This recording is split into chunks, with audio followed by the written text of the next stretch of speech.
Welcome to Mind Love, episode 34. Today's episode is all about the psychological benefits of a little bit of kink. Side note, you might want to earmuff the kids for this one.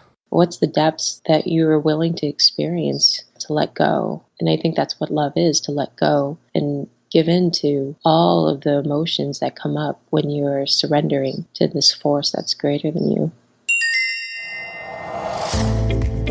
Turn up your frequency with Mind Love. Bite-sized brain hacks for seekers, dreamers, and doers. It's time to give your mind a little love with your host, Melissa Monti.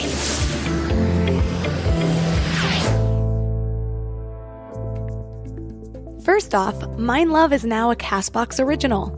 CastBox is the fastest growing, highest rated podcast app on both iOS and Android, where you can get all of your favorite podcasts.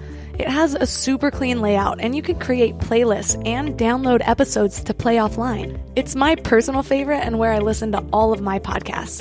Don't worry, you can still listen to Mind Love wherever you get your podcasts, but I hope you'll give CastBox a try.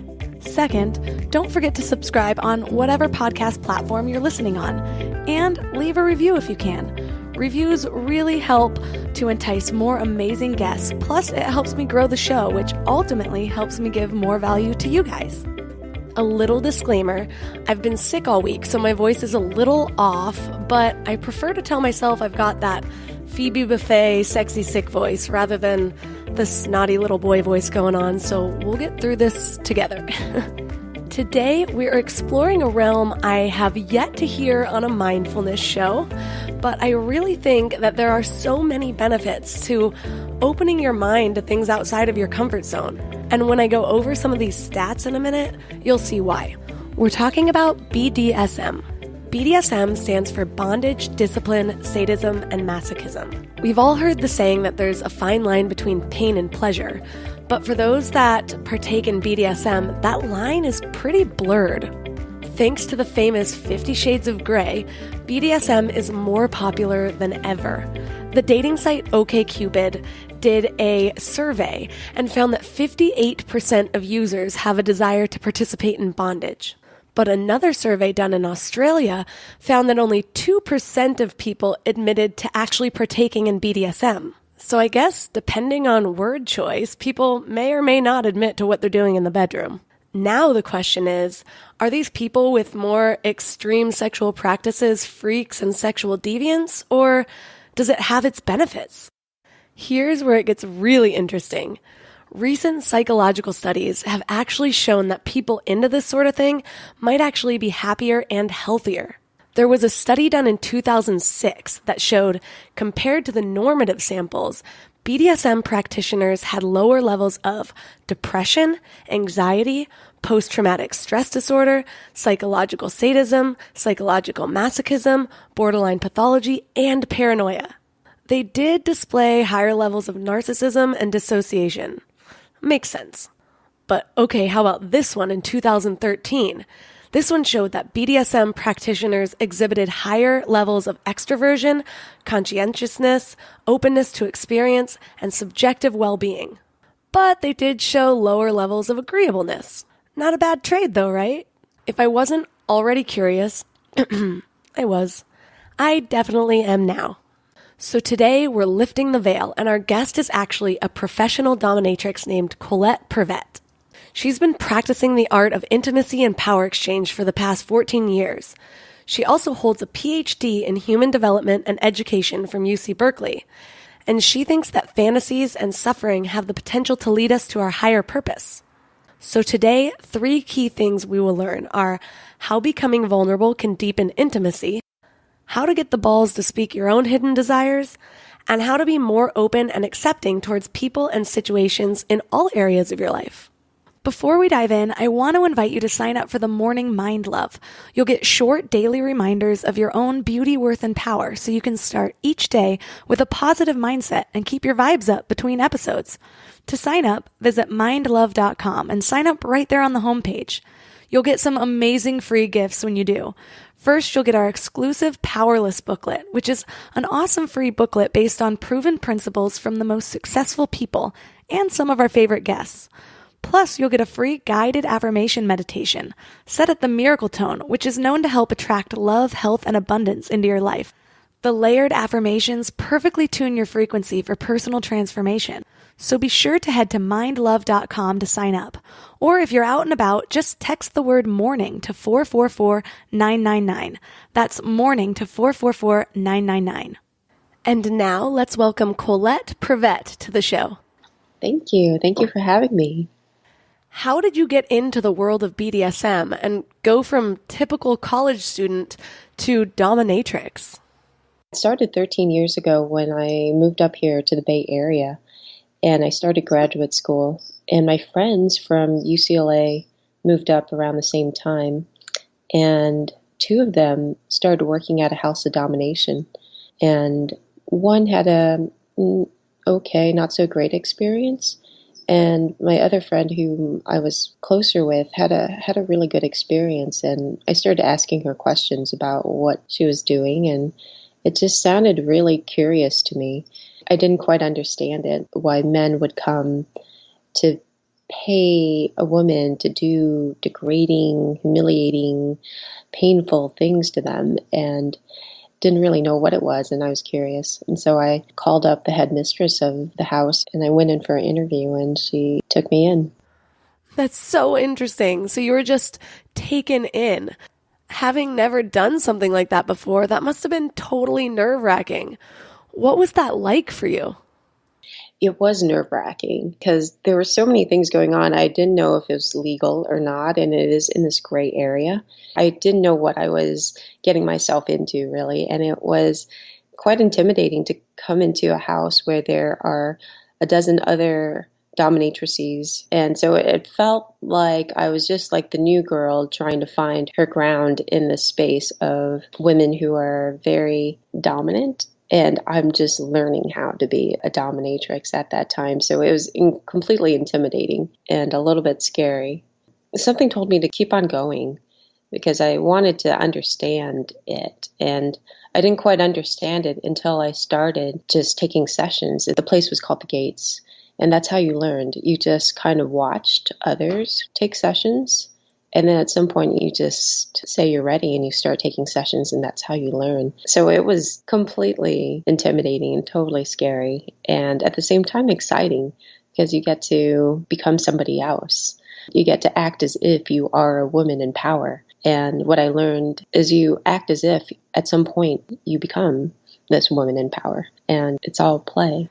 When most people think of the word play, they associate it with fun, but a lot of the things in a BDSM experience are totally out of the realm of what some would consider fun. So how do you define play? Play, for me, is just, it's kind of like kids on a playground, right? They say you want to play a game, and you're like, okay, what's the game? And they're like, okay, I'm going to throw this ball at you, and then you're going to catch it, and you're going to throw it back at me. We start figuring out what we're playing, and we have to kind of lay out the rules of the game. And I think in session that's kind of similar in that you're like, okay, so in this game I'm in control and you are going to surrender to me, and whatever I want to do to you, you say okay, and if you don't feel okay about it, we have a safe word, and we come up with a safe word, and it's the color red or banana, whatever it is. But that allows for both of us to kind of really play, which is go pretty far, pretty deep, push our buttons a little bit, and if it's too much, then we just say red. So there's kind of a dungeon client stereotype, especially since 50 Shades of Grey, which I feel like is the first thing to bring BDSM to mainstream. So I think of this stereotype as a controlling, high-powered executive who just yearns to step out of his daily alpha role. Is this in line with your experience, or is it broader than that? I think there is a stereotype, but there's also people of all walks of life. It's a pretty wide range, and it's not just the high-powered CEO or lawyer or doctor, but they do come to me as well. But I think it's for anybody who has a fantasy to let go and to surrender to a woman whom they respect and admire and find incredibly sexy, that they would want to experience this feeling of being able to follow. Typically, it's mostly men who come see a dom, but lately I feel like there's been more women who are wanting to seek this experience as well. But I think the reason why typically it's men who come to see a dominatrix is because in our society, men are supposedly the ones who are always taking control, who are always kind of the dominant one in the bedroom, the one who knows how to be on top and lead. And so I think there's a reason why men see a dom, so that they can experience in a private, intimate, safe container what it feels like to just surrender to someone, to let go and be played with and fucked with, right? That typically doesn't get to happen for most men. Where do you think these desires stem from? Sometimes you get these cookie cutter sexual preferences from people who never really sway away from missionary. And then you have people that want to be tied up and beaten. I've read everything from these desires coming from being spanked by a hot babysitter as a child, so now they fetishize it, to they weren't spanked as a child, so now they fetishize it. Have you found any patterns here? For some, it does stem from some experience in childhood, and I think it's a pretty wide range where these desires come from. It could be something that one sees in a film or read in a book, and they go, oh, wow, that's interesting, and that somehow one can spin a fantasy. Yeah, it's hard to say where these fantasies come from, where these desires come from. Like from my own experience, I find that the fantasies of surrendering and letting go come up when I am in a situation where I have a deadline to hit. I need to write my dissertation. I find that during those times, I do have these desires to give in and let somebody take control. So I think that desires come from this need to counterbalance what's going on in one's external world. It's also something that comes up from your early teenage years, childhood. It's hard to say. It comes from somewhere. That's why I always like to ask a client, like, when did you start having these fantasies? And it does seem like it comes up pretty early on. I think as humans, we have this need to rationalize everything and to fit everything into these neat little boxes, because it's easier to feel like you know exactly where something came from or why you are the way you are. But I do think that usually it's a lot more complex than that. Yeah. And it could be that one is revisiting something that happened, that I was spanked as a child, and I want to explore that feeling again, but in a safe space with someone who is a professional at that. It seems like a big part of your job would just be getting someone to open up about their desires and the truth of what they really want. How do you start to consciously create a space where someone is comfortable enough to reveal these hidden parts of themselves? That's a good question. And I think the most important thing is to enter in without any judgment. What's interesting is that when I tell somebody or anybody random that I'm a dominatrix, they begin to tell me their own experiences or their lack thereof in kink. And the role of the dom is to create a safe space without any judgment and completely just listening and accepting everything as is. In that space of no judgment, can the other really just pour out their fantasies, their desires, even their fears and their limits without holding back, without any shame. I think it's really important to create a space that there is no fear and there is no shame in sharing. And how you do that is just by being curious and compassionate and empathetic, and also just excited that someone is sharing with you in this way. I think when people don't understand something, sometimes their first instinct is to protect their own belief systems. So they start to calculate in their heads all the reasons that they're the normal one and the other person isn't. But this is exactly how you shame someone else, especially if that person is already worried about those same things. They still live in this society. They know what is and isn't considered socially acceptable. Well, usually. But then what? That desire is still there. And also, there's so many things that if we really took the time to break down why something is or isn't socially acceptable, we'd start to see that normal doesn't really feel normal at all. A kind of petty example of this is saying bless you after you sneeze. It's like this ancient tradition meant to safeguard your soul from evil spirits. Or here's another one, handing off a bride from one man to the other at your wedding. Both of these things I refused to do for a period of time, although after being called out by 2 different boyfriends on how rude it was I wasn't saying bless you, I did cave to the pressures of society on that one. I personally could go on for days about the amount of things I've decided to question that we just consider normal. But in order to be a productive, functioning member of society, I have to let most of those things go. But when it comes to the feeling of acceptance and the happiness of someone you love, sometimes these things are worth examining. How has 14 years as a dominatrix changed your willingness to open up about your own secrets? That's a really good question, because for a long time I kept my job as a dominatrix a secret from my family and my colleagues in academia, is I always thought the 2 worlds couldn't overlap, because I didn't think that my traditional conservative Asian parents would understand, and I also didn't think my academic world would also understand. And so for a long time I kept what I did a secret. What I didn't realize was that it does affect me and my integrity, and that I always had to kind of come up with a story as to where I was, what I was doing, where all these gifts from my friends are really coming from. It wasn't until I was outed by my sister to my mom that I stepped into my truth of like who I am and what I'm doing. And I think we all kind of keep these parts of ourselves compartmentalized, thinking that they won't affect each other, but they do.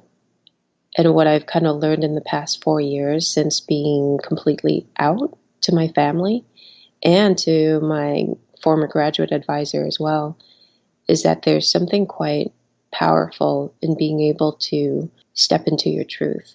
And there's something quite liberating to not have any secrets. That's why it's so important to have a space to share what you're hiding inside. You said your sister outed you.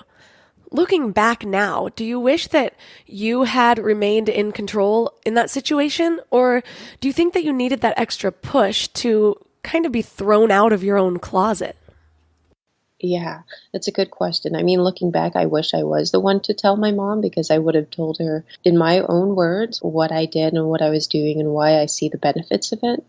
And when it was told through my sister, who wanted me to quit doing what I was doing, but she was concerned about my safety.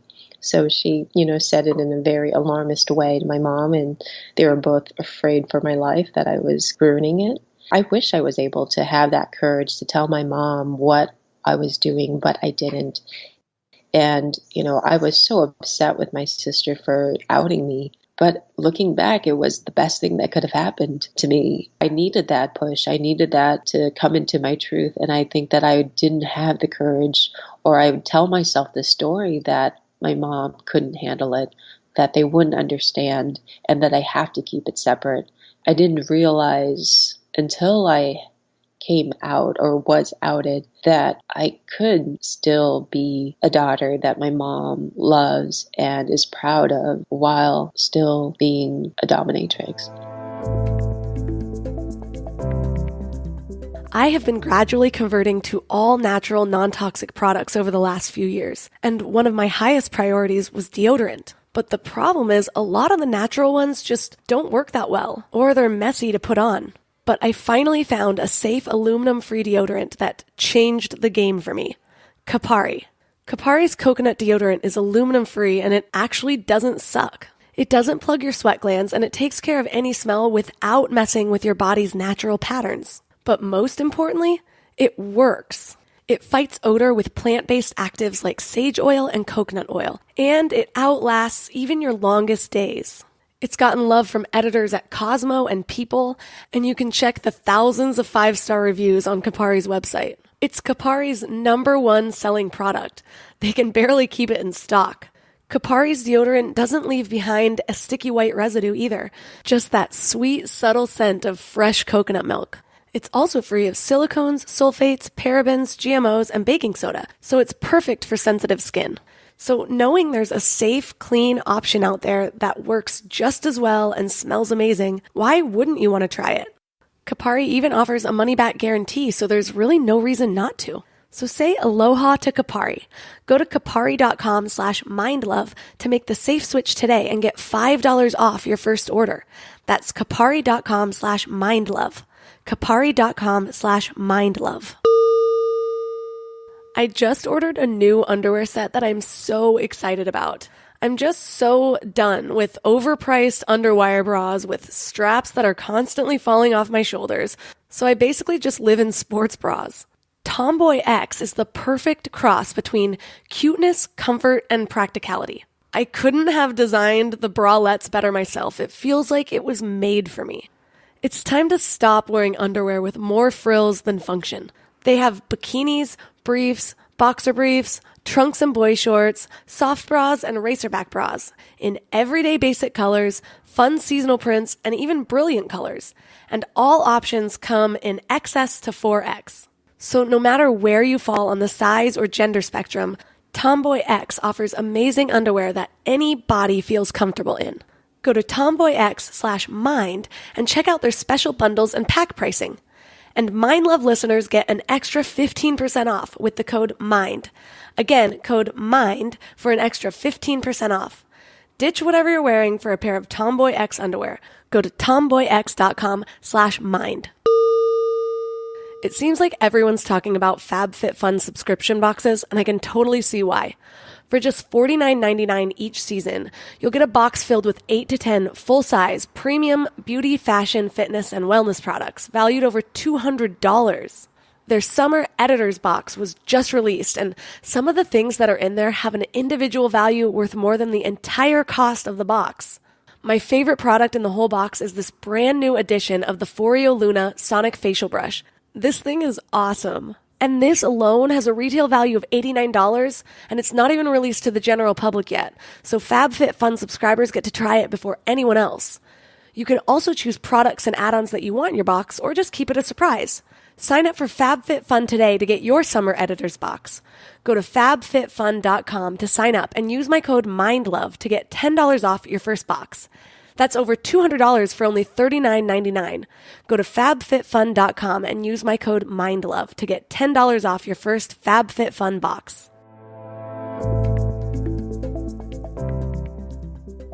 Compartmentalizing like that can be really hard and usually comes with a lot of guilt as well.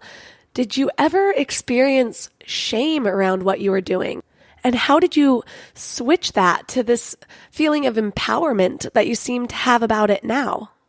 In my own mind, I didn't see it as shame. I saw it as like some people get it and some people don't. But I think maybe if I were to dig a little bit deeper, maybe there is some shame to it if I was keeping it a secret. What I realize is that the secret that we hold, it becomes shameful to us because we keep on holding it inside, not knowing how the other person would receive it, how they would judge us. And the thing is, you don't know how it's going to be received. And maybe, yeah, it's true. My folks were pretty startled and upset and ashamed of it. I think what it was is that I wasn't ashamed of what I was doing, but my mom was ashamed of what I was doing. And so was my sister. And she wanted me to not tell anybody, none of my relatives are supposed to know about this. And therefore, because I cared about so much about what my mom thought, and because she was ashamed of what I was doing, I was therefore feeling that shame too. I guess what I'm trying to do to eradicate that shame is by constantly coming out.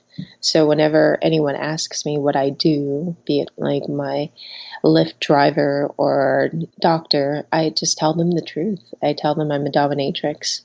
And I find that when I say that, the conversation becomes a real conversation. It becomes completely authentic. And they go, oh, I've never met a Dom before, or I've never met a dominatrix. And they're always curious about how I began. And they could ask me any question they want. And I'm so happy that I could answer their questions and hopefully dispel any misconceptions that they have. What do you think the most common misconceptions about it are? There are many misconceptions, but I think one of them is that I'm working with people who are crazy, who are out there and weird or need help.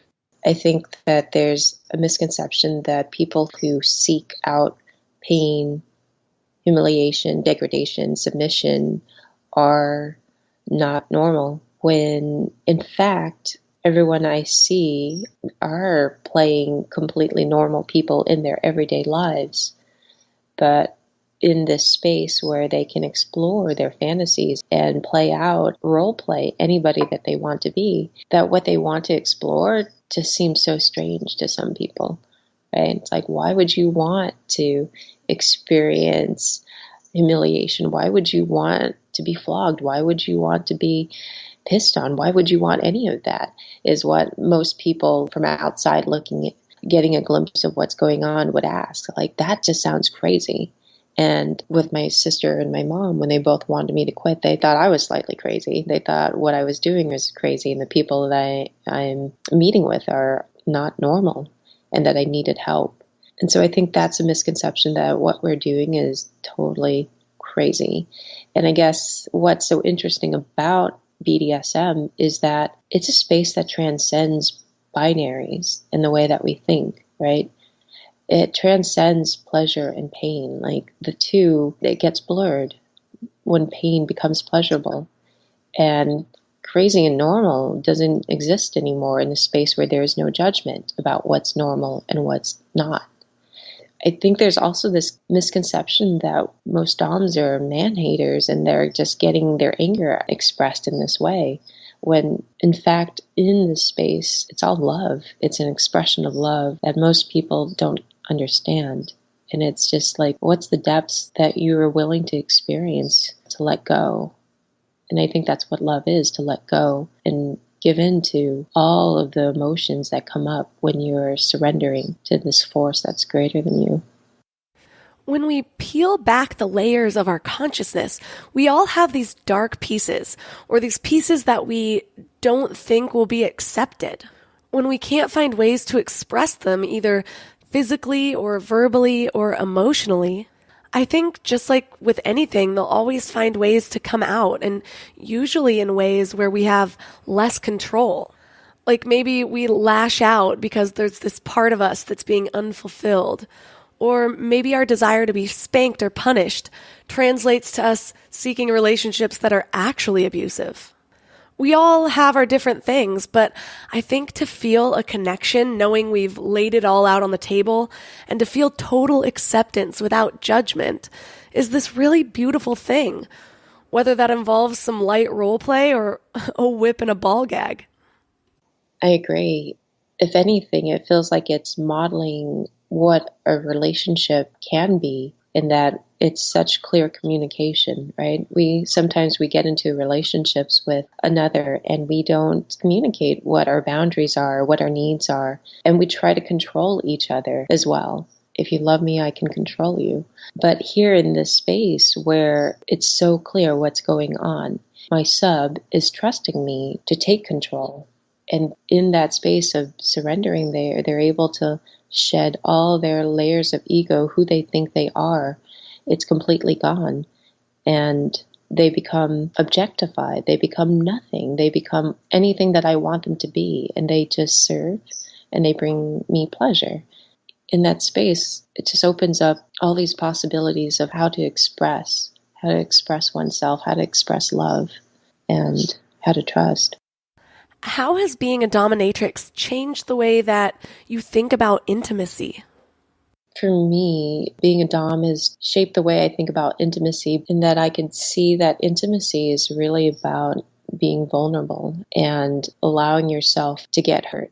And I think intimacy is surrendering to it and being able to see beyond yourself. I think the goal of BDSM is to try to lose yourself and to not have any sense of who you are anymore. And I think that that's what intimacy is, in that we try to defend who we are in relationship, and that's how conflicts arise. And if we could just let go of our sense of who we are, our views, and give in to what's coming up, it allows for more space for us to explore who we really are. And I think that intimacy allows us to actually see ourselves, our strengths and our weaknesses and our limits and our boundaries and our desires.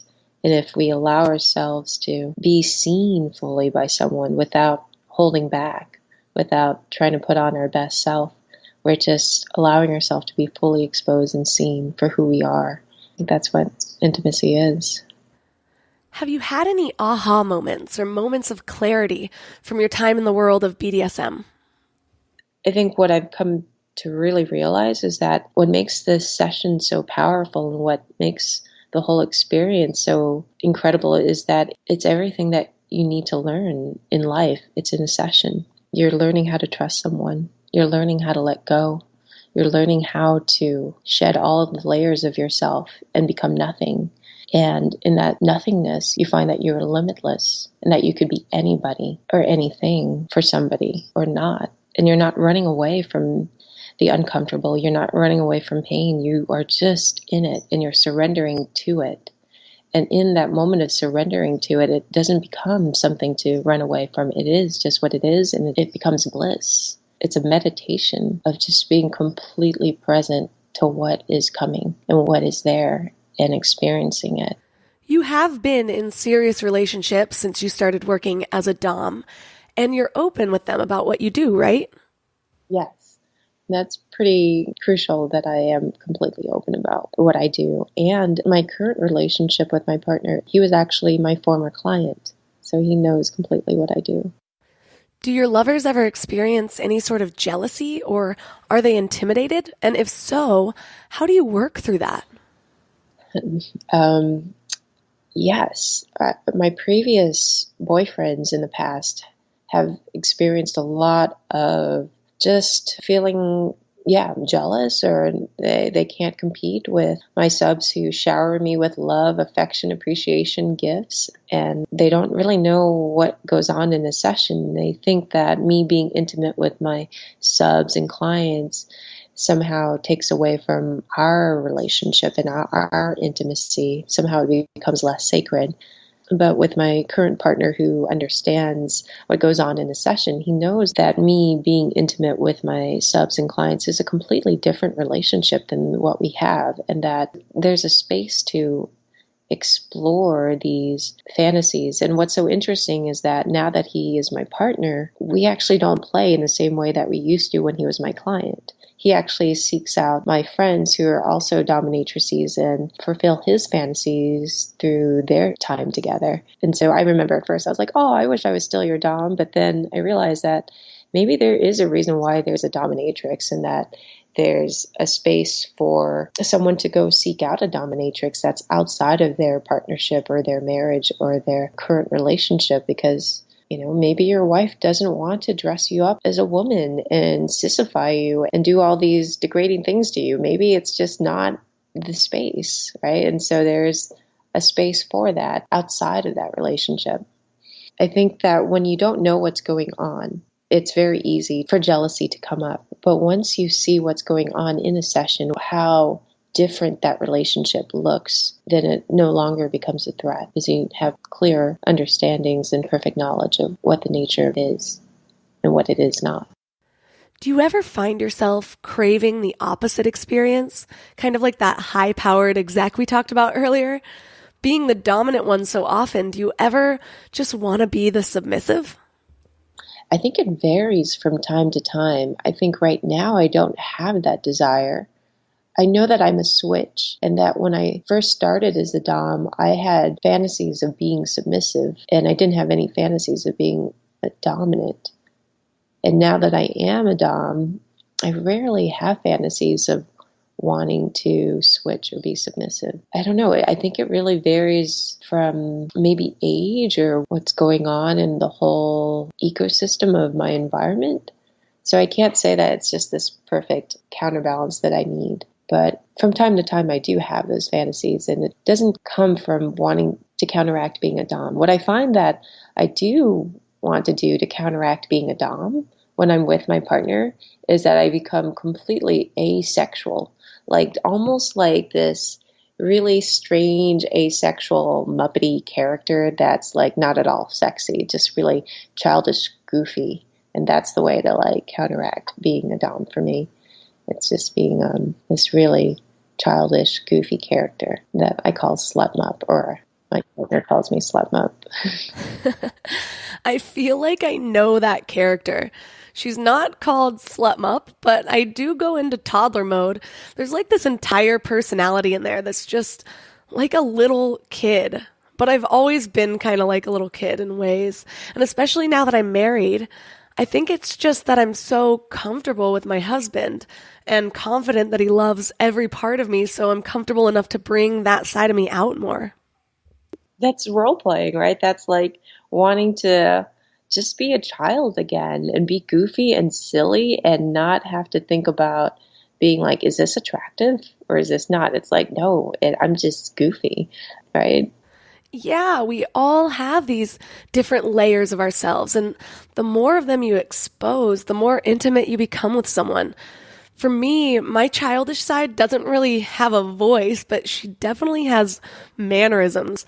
And honestly, when my husband plays the counterpart of the big, strong man taking care of me, some of those times are when I feel the most loved. Yeah, and that's what I've learned, like slut mup, which is short for like slut muppet. That character that comes out when I'm with my partner is actually the most expressive character of my feelings, and that's why it comes out, because I can't, as adult me, be like, hey, I'm disappointed when you didn't show up for the thing that I really wanted you to. But slut mup could be like, oh man, yeah, I was really looking forward to that. And like, and he can respond to that way better than the adult me being disappointed in him and judging him for not doing what I wanted him to do, right?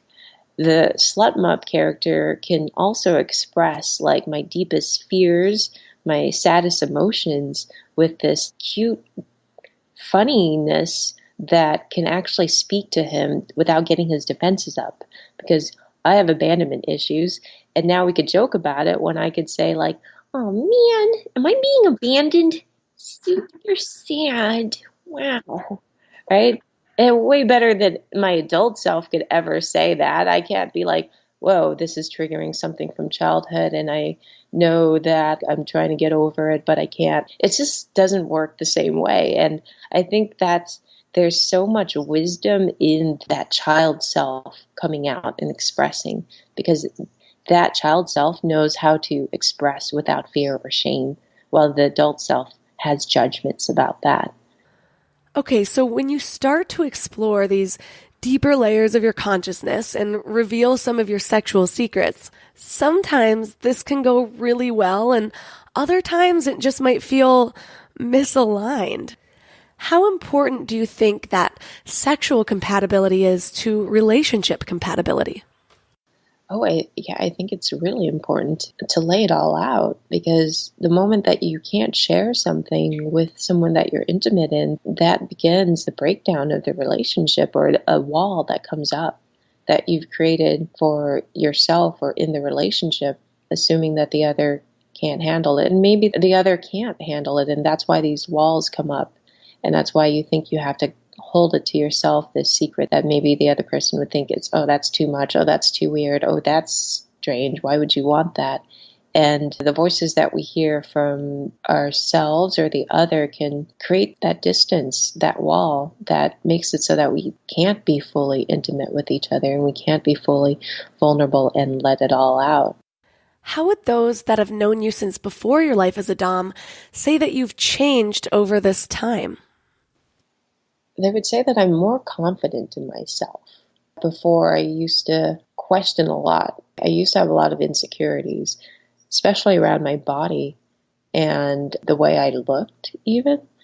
I think growing up in the 80s and 90s, being Asian, that wasn't the typical model of what beauty was and what pretty was. And I also had lots of eating disorders, insecurities about my body. And it wasn't until I became a dominatrix that I was able to get a more accurate lens of reality, that I was like, oh, wait, my body's fine. It's actually perfect the way that it is. And that this beauty that's unconventional is actually my beauty. And I'm so happy that I am the way that I am. And so I would say that I'm more just confident in my own skin and more accepting of myself and how different I am, and more accepting of my weirdness as well. And I'm a better communicator than I was before. For those listeners who might be interested in starting to explore a little bit more in the bedroom, do you have any tips for opening those lines of communication or for stepping out of their comfort zones to start to play a little? Yeah, in the moment of being completely intimate and close with someone, just start asking like, hey, do you want to know what my fantasy is? And I'm sure the other person would be like, yeah. And if it's hard for them to say it then and there, you could be like, it would be nice if you could just vocalize them like, oh, I have this fantasy that ... Or at least if it's too hard to even say it, you could be like, maybe I'll write it out and I can like send it to you in an email, and then we could have a talk about it later tonight or something while we're playing around.